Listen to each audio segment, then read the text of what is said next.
You complain about your circumstances every single day. You tell everyone who will listen about how unfair your life is. You talk about your toxic boss. You talk about your difficult childhood. You talk about how the economy is rigged against you.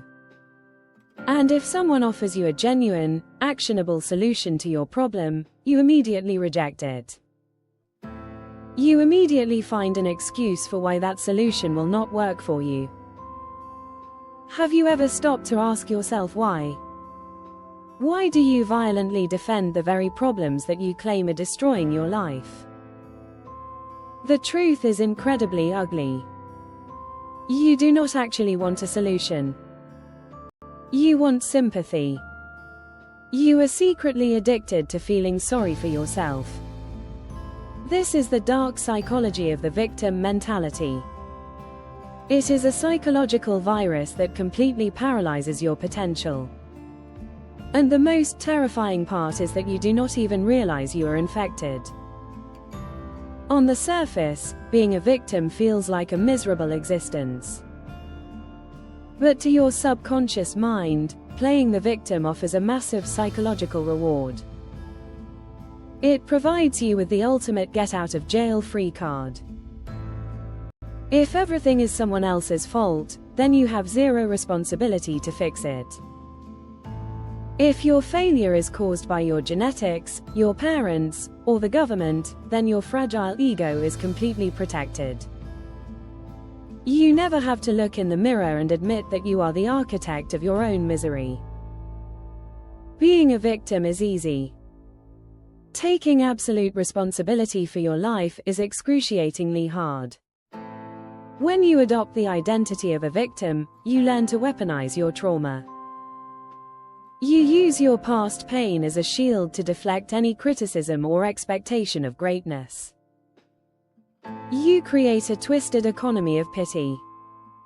You trade your ambition for the cheap validation of other people telling you, poor you, it is not your fault, but that cheap validation is a toxic drug. It makes you feel good for exactly 5 seconds. And then it leaves you completely powerless. Because the moment you assign the blame for your life to an outside force, you also hand over all your power to that outside force. If your boss is the reason you are unhappy, then only your boss can make you happy. If the economy is the reason you are broke, then you have to wait for the economy to change before you can build wealth. You reduce yourself to a helpless passenger in your own life. You sit in the back seat and cry about where the car is going, while refusing to grab the steering wheel. Your brain loves this arrangement. Your brain loves the victim mindset because it requires zero calorie expenditure. It requires no late nights of studying. It requires no painful rejections. It requires no terrifying risks. All it requires is a good story about why you were wronged. But you have to wake up and look at the reality of the world. The universe does not care about your excuses. The universe does not care that you had a difficult past. Every single person walking this earth has trauma.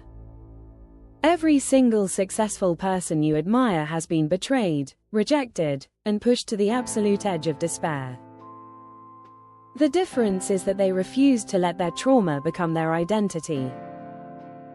They refused to drink the toxic poison of self-pity. They looked at their unfair circumstances and said, "This might not be my fault, but it is my responsibility to fix it." That is the single most powerful mindset shift a human being can make. You must violently reject the urge to complain. Complaining is an act of self-sabotage. It literally rewires your brain to look for the negative in every situation. Every time you complain, you are digging your psychological grave a little bit deeper. You have to starve the victim inside of you. When something goes wrong, bite your tongue.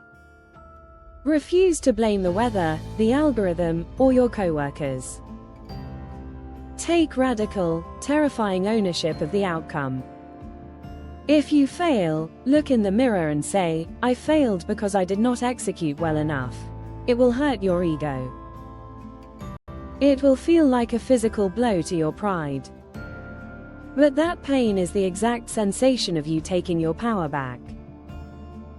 Your past is not an excuse for your present. Your trauma is not a permission slip to be mediocre. You have to stop waiting for an apology you are never going to get.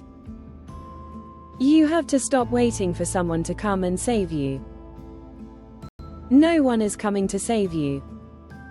You are the only person who can pull yourself out of the fire. Drop the heavy baggage of your excuses.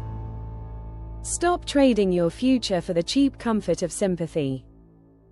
Stand up. Take the wheel. And aggressively claim responsibility for every single aspect of your life.